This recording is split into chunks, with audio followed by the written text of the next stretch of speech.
Cold open, I spent 6 months building what I thought was love. Turned out I was building a prison. She wasn't lying to me. I was lying to myself. And Carl Jung warned us about this over 70 years ago. He said, "Until you make the unconscious conscious, it will direct your life and you will call it fate." I called my blindness fate. I called my denial love.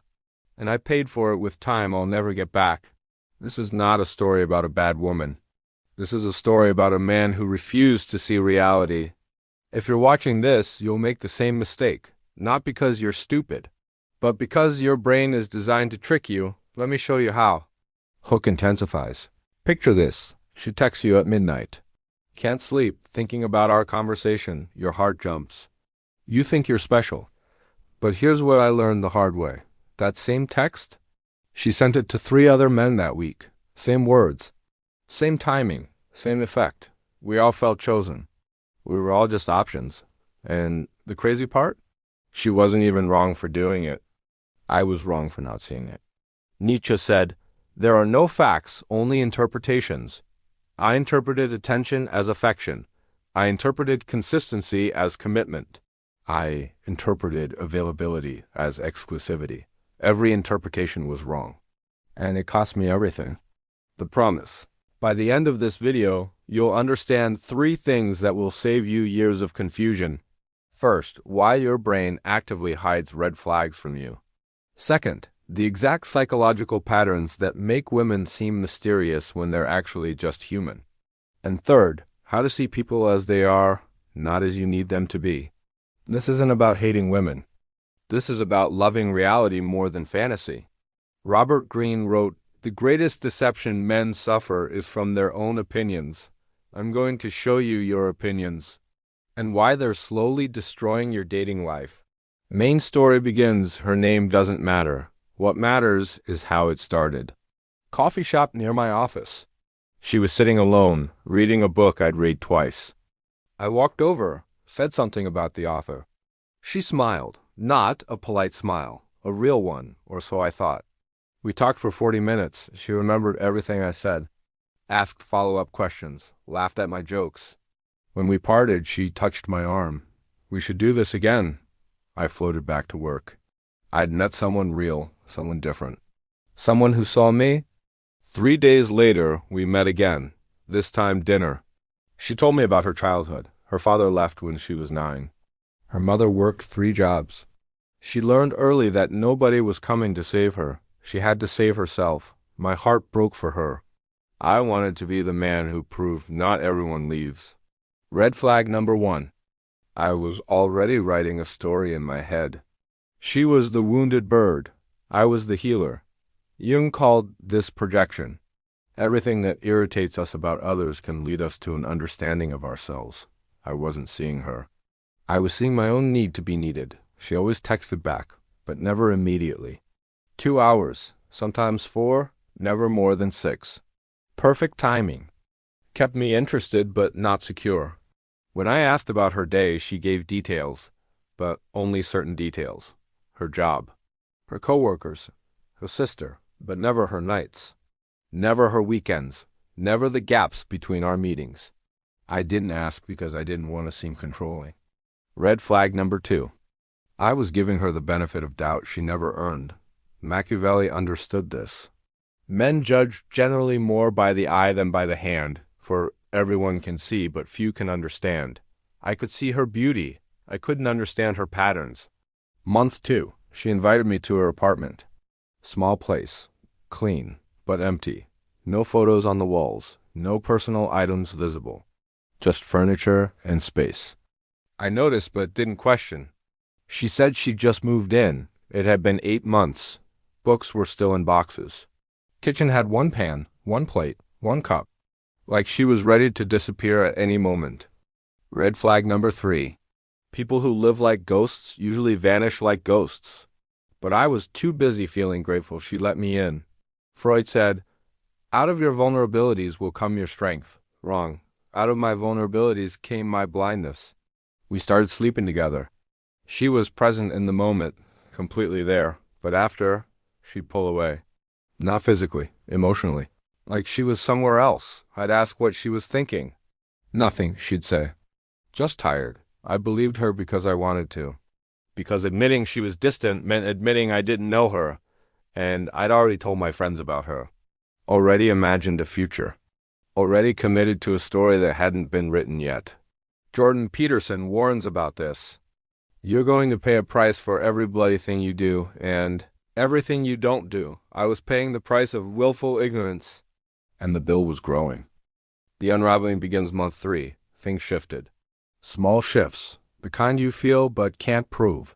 She canceled plans, always with a reason, always last minute. Work emergency, sick friend, family issue. Each excuse was valid. But the pattern wasn't. I started noticing her phone habits. She'd check it constantly. Screen tilted away from me. She'd smile at messages, then lock the screen fast.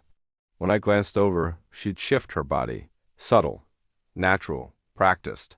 Marcus Aurelius said, "Everything we hear is an opinion, not a fact. Everything we see is a perspective, not the truth." I was seeing her actions. But I was interpreting them through hope, not logic. One night, her phone rang during dinner. She looked at the screen. Her face changed. Just for a second, confusion, then decision. She declined the call. "Spam," she said. But her hand was shaking. I saw it shake, and I said nothing. Because speaking up meant confronting reality, and reality was becoming uncomfortable. Schopenhauer understood this perfectly. All truth passes through 3 stages. First, it is ridiculed. Second, it is violently opposed. Third, it is accepted as self-evident. I was in stage 2. Violently opposing what my gut was screaming at me. I started testing her, not consciously at first. I'd mention plans far in advance. She'd agree enthusiastically. But as the date approached, she'd go quiet. I'd bring it up. She'd act surprised. "Was that this weekend?" "I thought you said next weekend." It happened 3 times. 3 times I accepted her confusion as honest. Red flag number 4. When someone consistently forgets plans with you, they're not forgetful. They're uncommitted. But admitting that meant losing her, and I wasn't ready to lose what I'd built, even if what I'd built was invisible. The financial pattern. Money reveals character like nothing else. She made decent money. Good job. Steady income. But she was always broke. Not dramatically, not obviously, just constantly low.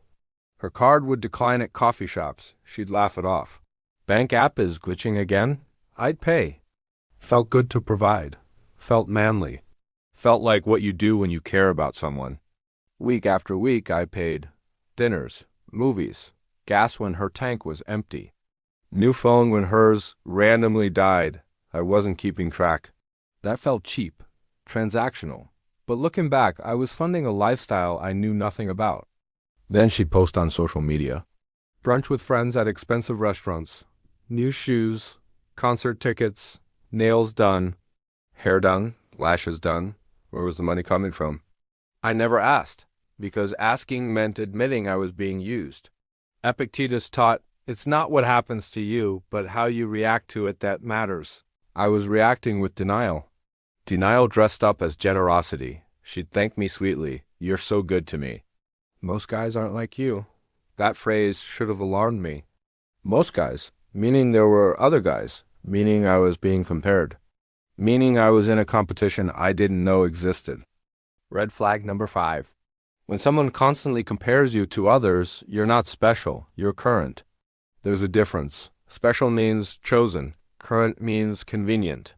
I was convenient, available, willing, giving, and completely blind to the transaction happening right in front of me. Robert Greene warns, when you show yourself to the world and display your talents, you naturally stir all kinds of resentment, envy, and other manifestations of insecurity. I wasn't stirring resentment. I was funding competition and calling it love. The discovery. Truth came through accident, not investigation.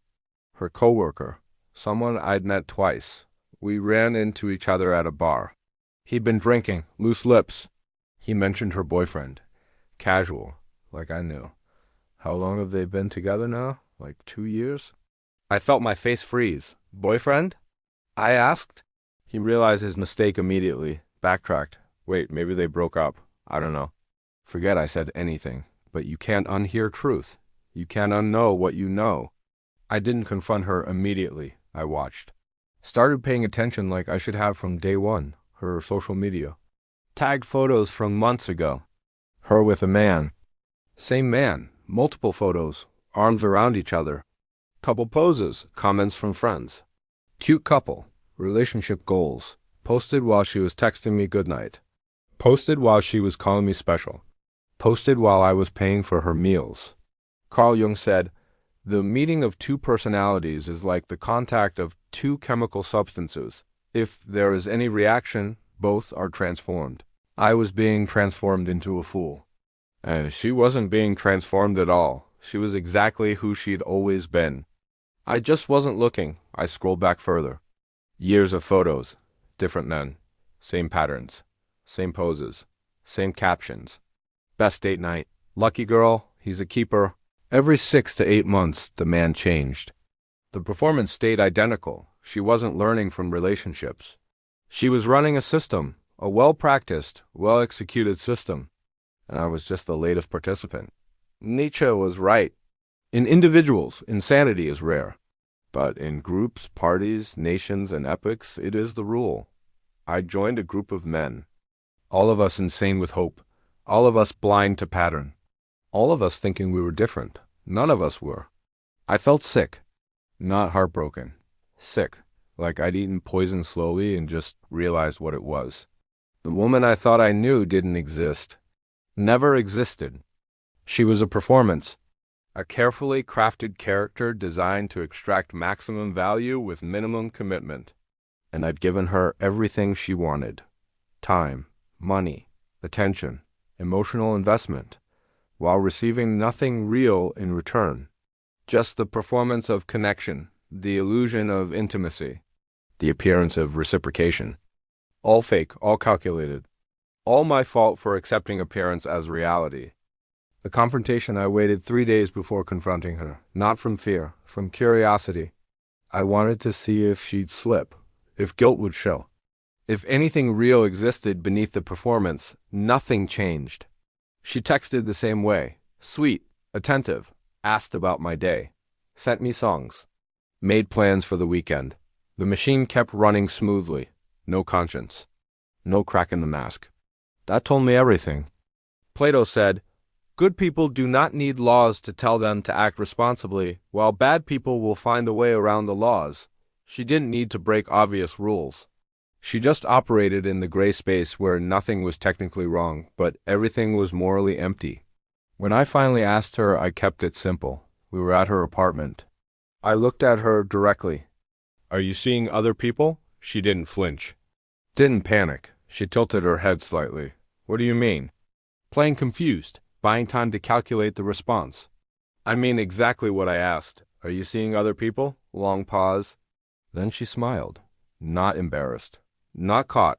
Just mildly annoyed. We never said we were exclusive. Technically true. We'd never had that exact conversation. But I'd met her friends. Spent nights at her place. Integrated into parts of her life. Or so I thought. "So you are seeing other people," I said. She shrugged. "I'm keeping my options open." You should too. That phrase. Keeping my options open. Like relationships were job applications. Like people were products to sample before purchase. No guilt. No apology. No recognition that leading someone to believe they matter while treating them as disposable might be harmful. Machiavelli wrote, "Everyone sees what you appear to be. Few experience what you really are." She'd mastered appearance. And I'd never demanded to experience reality. That was my failure, not hers. She was operating within the rules of modern dating. I was operating within the rules of human decency. We were playing different games entirely. The psychological breakdown, here's what I learned later, from research, from therapy, from reading everything I could about why I'd been so blind. Carl Jung called it the shadow, the parts of ourselves we refuse to see. Everyone carries a shadow, and the less it is embodied in the individual's conscious life, the blacker and denser it is. My shadow was desperation, fear of being alone. Need for validation from a woman I found attractive. I wasn't loving her. I was medicating my own emptiness with her attention. She wasn't evil. She was just willing to accept what I was offering, and I was offering everything while demanding nothing. Women aren't mysteries.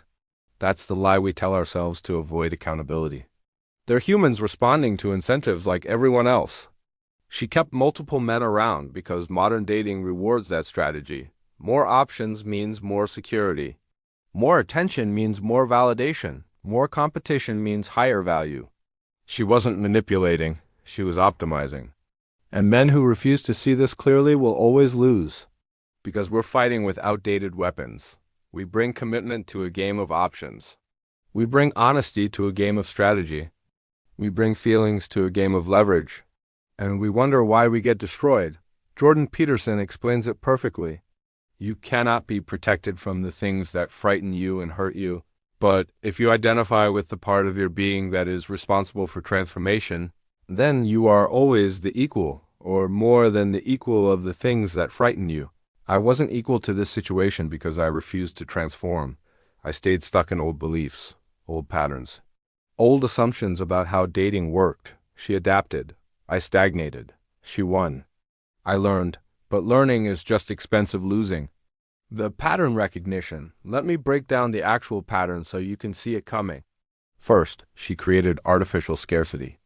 Never fully available. Always slightly out of reach. This triggers pursuit in men. We're wired to chase what moves away. It's evolutionary. A woman who's too available registers as low value. A woman who's slightly unavailable registers as high value. She understood this instinctively. Kept herself just scarce enough to maintain interest. Just available enough to keep me invested. Perfect calibration. Freud called this the pleasure principle. The tendency to seek immediate gratification of instinctual needs. My instinct was to possess what I couldn't fully have. She weaponized that instinct against me. Second, she mirrored. Everything I valued, she claimed to value. Books I liked, she'd read. Music I enjoyed, she loved. Beliefs I held, she shared. This wasn't coincidence. This was strategy. Robert Greene teaches this in The Art of Seduction. Enter their spirit. Most people are locked in their own worlds, making them stubborn and hard to persuade. The way to lure them out is to enter their spirit. She entered my spirit perfectly. Became the woman I was looking for by simply reflecting what I wanted back at me. I thought I'd found my match. I'd found my mirror, and mirrors aren't real. Third, she controlled information flow. I knew everything she wanted me to know. Nothing more. Her past was vague. Her present was curated. Her future was always, let's see what happens. This information asymmetry gave her total power. I was making decisions with partial data. She was making decisions with complete awareness. Hobbes understood this. Knowledge is power. She had knowledge. I had hope. Hope is not power. Hope is just delayed disappointment. Every day I operated on hope. She operated on strategy. The outcome was inevitable. I just couldn't see it until the damage was done. She also used intermittent reinforcement. Sometimes incredibly attentive. Sometimes cold and distant. This creates addiction. Slot machines work this way. Random rewards are more addictive than consistent rewards. If she'd been consistently cold, I'd have left. If she'd been consistently warm, I'd have felt secure. But the randomness kept me hooked, kept me trying, kept me believing that if I just did the right thing, I'd get the warm version permanently. Arthur Ellis taught, you largely constructed your depression. It wasn't given to you. Therefore, you can deconstruct it. I'd constructed her perfection. Nobody gave it to me.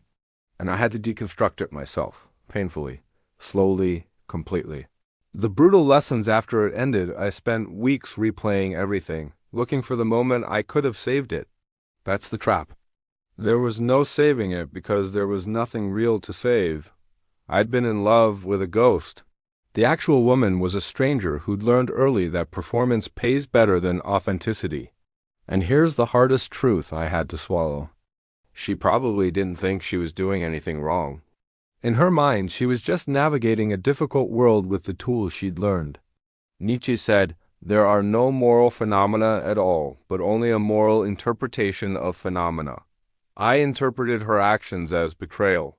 She interpreted them as survival. We were both right, and both wrong.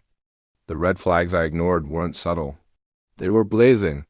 But the human brain has an incredible ability to filter out information that contradicts what we want to believe. Psychologists call this confirmation bias. We see evidence that supports our desires. We ignore evidence that threatens them.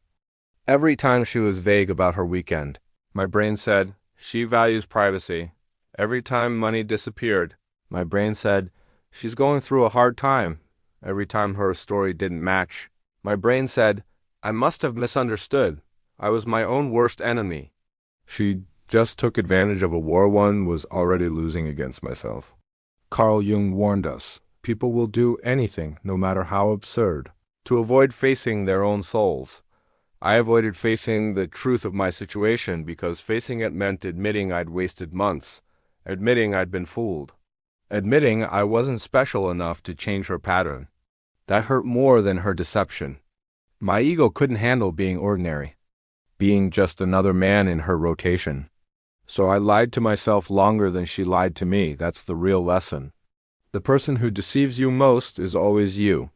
Understanding female psychology, here's what most men get wrong about women. We think they're complicated. They're not. They're responding to their environment rationally. Modern dating gives women unlimited options. Dating apps, social media, constant male attention. In that environment, committing early is stupid. Why choose one man when you can evaluate 5?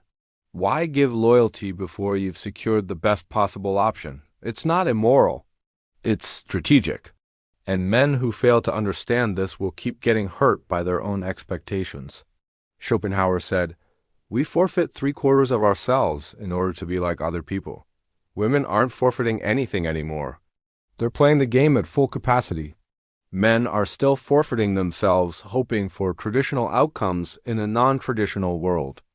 Women test you constantly, not consciously always. But they're watching how you respond to rejection, how you handle uncertainty, how you react to competition. If you're desperate, they feel it. If you're outcome dependent, they sense it. If you need them more than they need you, the relationship is over before it starts. She was testing me from day one. Every canceled plan, every vague answer, every moment of distance. She was measuring my reaction, and I failed every test by accepting unacceptable behavior. Marcus Aurelius taught, if you are distressed by anything external, the pain is not due to the thing itself, but to your estimate of it. And this you have the power to revoke at any moment. I gave her the power to hurt me by needing her validation. The moment I needed her, I lost her. Women deeply understand value, not money, not status, personal value. How you value yourself determines how they value you. If you tolerate disrespect, you're signaling low value. If you accept breadcrumbs, you're advertising scarcity. If you're always available, you're demonstrating you have no better options. She treated me exactly how I taught her to treat me. By accepting less than I deserved, I told her I deserved less. Robert Greene states, the perfect courtier thrives in a world where everything revolves around power and political dexterity. He has mastered the art of indirection. He flatters, yields to superiors, and asserts power over others in the most oblique and graceful manner. She was the perfect courtier.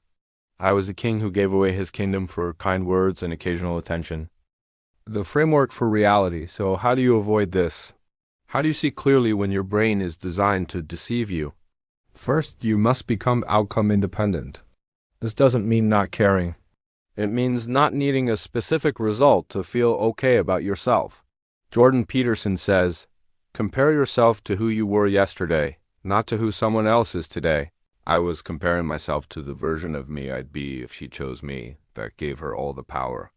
The moment you need someone to choose you, you've already lost. Build a life so full that a woman is an addition, not the foundation.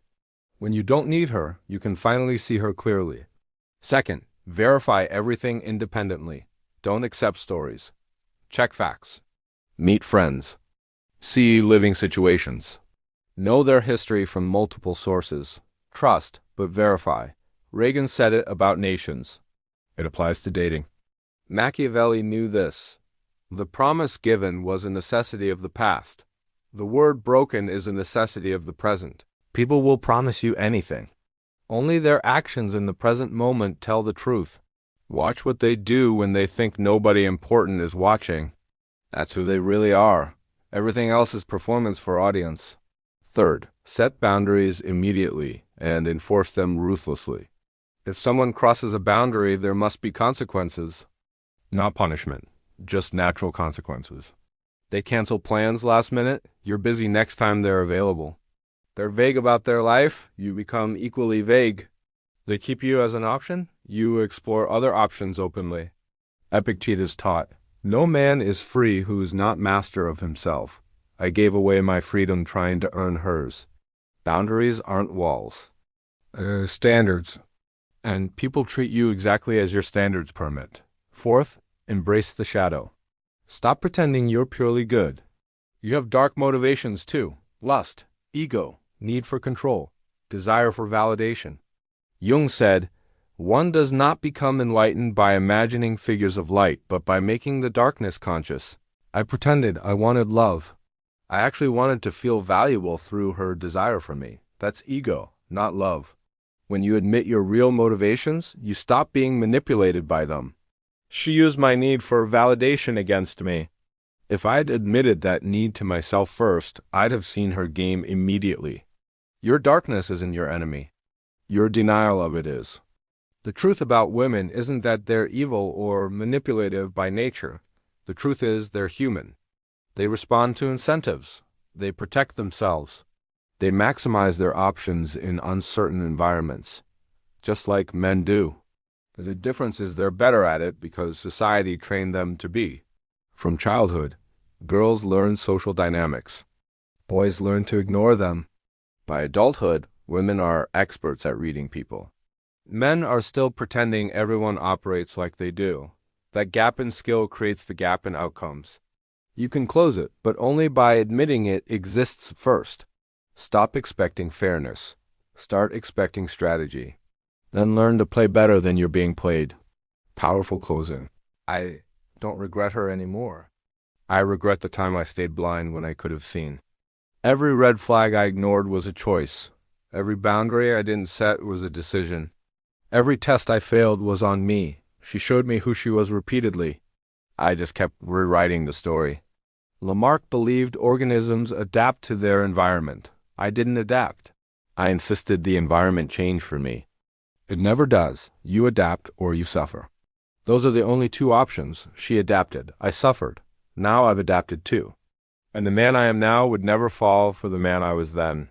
That's growth. Painful, expensive, necessary growth. If you're in this situation right now, you already know. Your gut has been screaming for weeks, maybe months. You're just not listening because listening means losing her, but you've already lost her. You never had her. You had a performance, and performances end. The only question is whether you end it consciously or wait for it to collapse. Conscious endings hurt less. They teach more. They leave you stronger instead of broken.